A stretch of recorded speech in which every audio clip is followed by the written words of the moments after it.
Assalamualaikum warahmatullahi wabarakatuh. Halo semuanya, perkenalkan nama saya Mutia R. Ulyasi, nomor induk mahasiswa 1514266 dari kelas 3B, jurusan Pendidikan Guru Sekolah Dasar, Fakultas Ilmu Pendidikan Universitas Negeri Gorontalo. Di video sebelumnya kan saya sudah membahas tentang konsep esensial ekonomi. Jadi untuk video kali ini saya akan membahas tentang konsep esensial geografi. Dan untuk teman-teman jangan lupa like dan komen video ini. Dan tetap simak videonya ya, karena ini kita akan belajar bersama-sama mengenai konsep esensial geografi.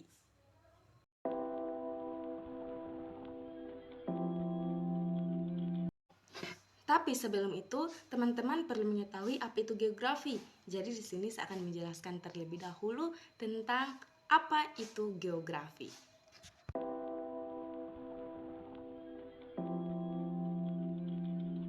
Jadi, teman-teman, geografi adalah jenis ilmu pengetahuan yang mempelajari hubungan manusia dan alam. Selanjutnya, istilah geografi.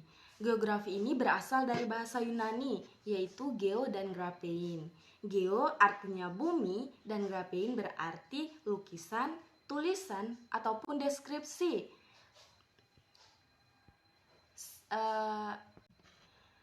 Geografi secara luas merupakan ilmu yang mengkaji segala fenomena di muka bumi, seperti penduduk, flora, fauna, batuan, tanah, air, iklim, dan interaksi yang terjadi antara berbagai fenomena tadi. Singkatnya ya, geografi adalah ilmu yang mendeskripsikan tentang bumi. Nah, jadi sekarang kita akan membahas tentang konsep geografi. Jadi, geografi ini memiliki dua konsep. Yang pertama, konsep dasar, dan yang kedua adalah konsep esensial. Jadi, konsep dasar sering juga disebut sebagai konsep utama yang menggambarkan esensi atau hakikat suatu ilmu.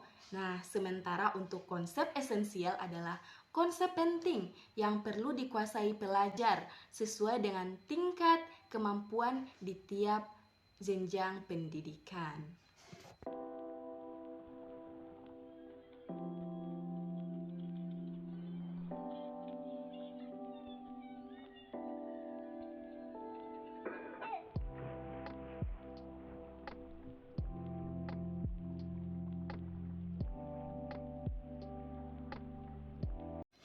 Dan pasti teman-teman juga akan bertanya, ada berapa sih konsep esensial geografi?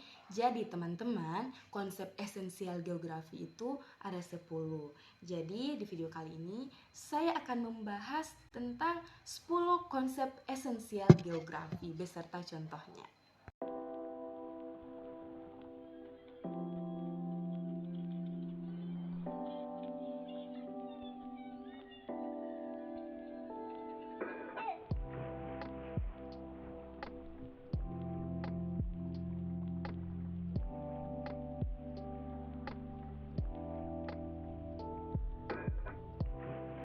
Jadi, teman-teman, konsep esensial geografi yang pertama adalah lokasi.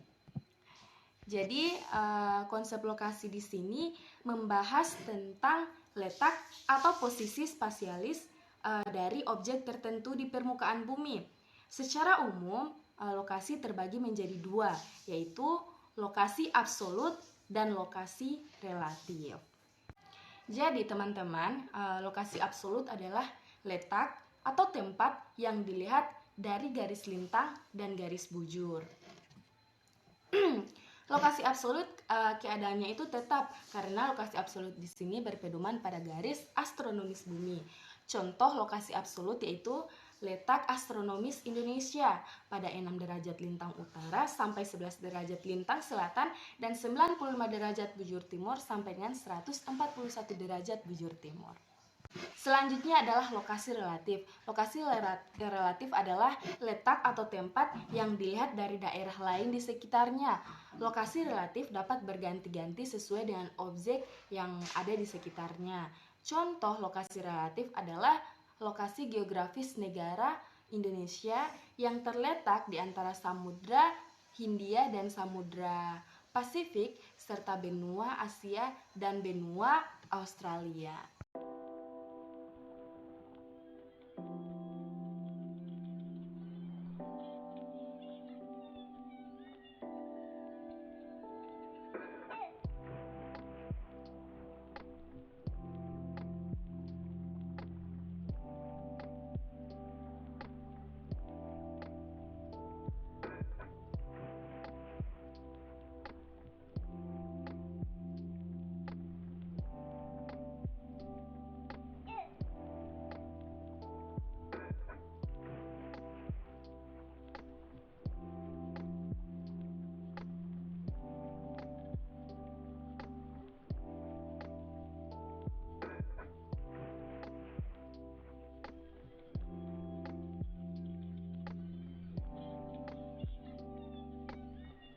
Konsep yang kedua adalah jarak.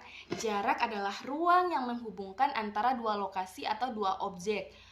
Konsep jarak dibagi menjadi dua juga, yaitu jarak mutlak dan jarak relatif.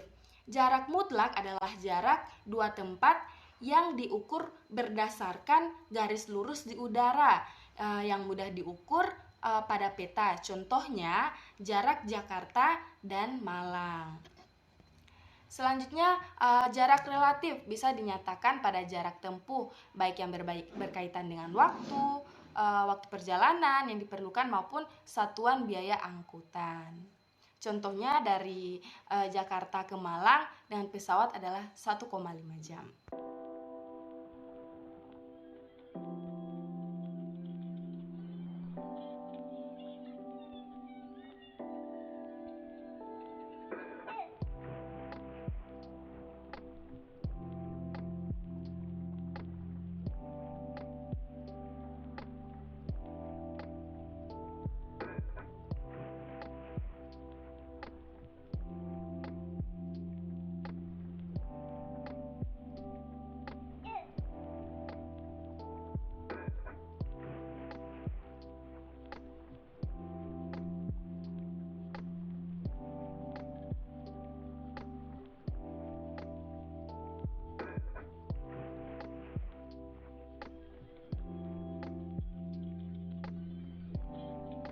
Selanjutnya adalah keterjangkauan.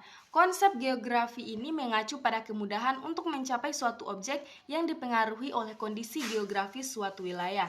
Contohnya, dari Jakarta akan lebih mudah menjangkau Kota Padang daripada Kepulauan Mentawai.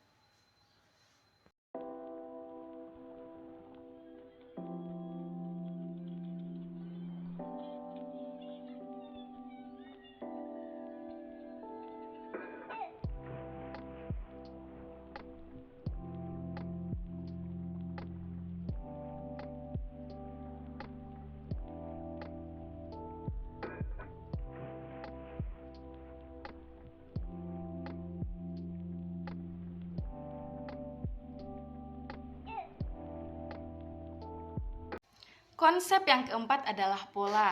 Konsep ini mengacu pada susunan atau penyebaran fenomena pada ruang muka bumi. Contoh pola pemukiman penduduk di wilayah pesisir memanjang mengikuti garis pantai.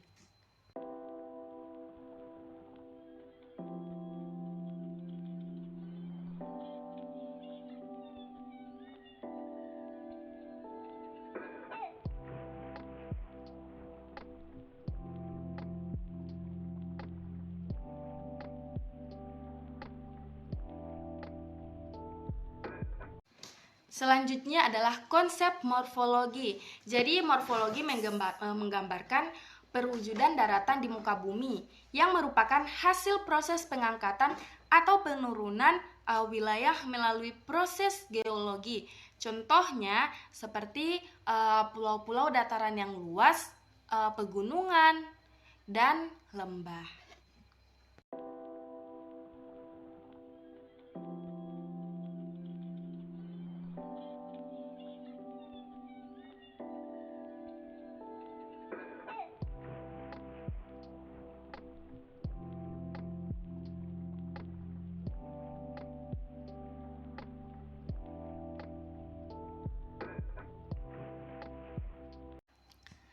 Konsep yang keenam adalah konsep aglomerasi.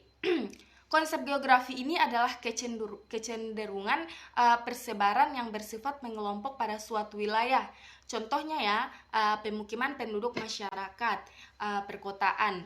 Mereka cenderung tinggal mengelompok sehingga timbul pengelompokan pemukiman seperti daerah elit, daerah kumuh, dan sebagainya.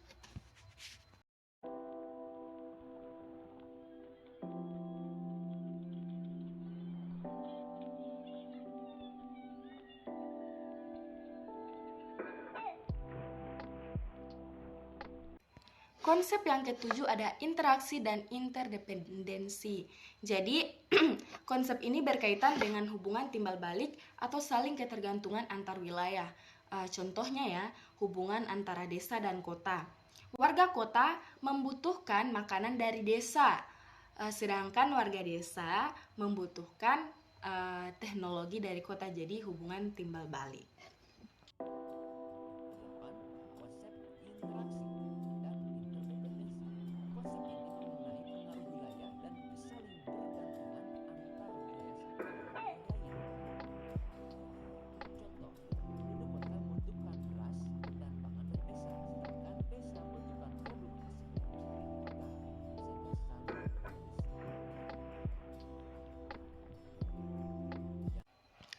Konsep yang kedelapan adalah nilai kegunaan.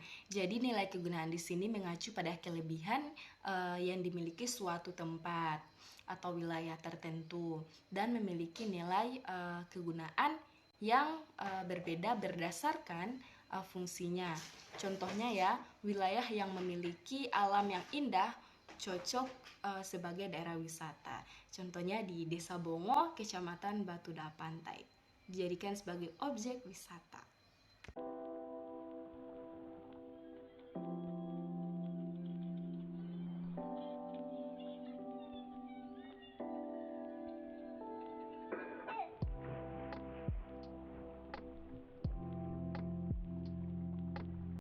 Konsep yang kesembilan adalah diferensiasi area.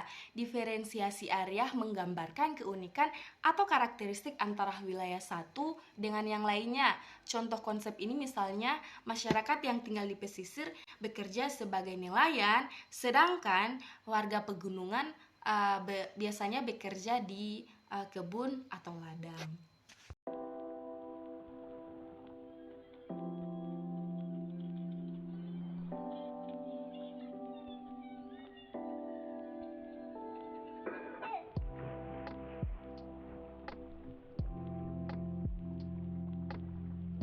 Oke, sekarang kita beralih di konsep yang terakhir, yaitu konsep keterkaitan ruang. Jadi, konsep ini menunjukkan tingkat hubungan antar wilayah. Contohnya, daerah hilir mengalami banjir karena pembangunan yang terjadi di daerah hulu. 10. Konsep keterkaitan ruang. Konsep ini berkaitan dengan keberadaan antar wilayah atau ruang berdasarkan sebab akibat. Awas, harus ada sebab akibat. Contohnya, Sempatnya suhu air yang diakibatkan oleh perilaku masyarakat yang membuang sampah sembarangan akan menyebabkan banjir. Jadi, itulah 10 konsep geografi yang sebaiknya dipahami sebelum mempelajari geografi lebih jauh. Oke, jadi saya akan menyimpulkan materi yang telah saya jabarkan. Jadi, konsep esensial dalam geografi berguna untuk menggambarkan corak abstrak fenomena esensial dari objek material bidang kajian ilmu. Dan konsep esensial adalah konsep penting yang perlu dikuasai pelajar sesuai dengan tingkat kemampuan di tiap jenjang pendidikan. Baik teman-teman, itulah penjelasan dari saya. Teman-teman bisa komen video ini mengenai tentang konsep esensial geografi. Itu akan menjadi bahan pembelajaran buat saya. Saya mengucapkan mohon maaf apabila ada kesalahan kata dalam penjelasan saya. Dan saya mengucapkan terima kasih telah menonton video ini. Sampai jumpa lagi di video-video selanjutnya. Bye bye. Assalamualaikum warahmatullahi wabarakatuh.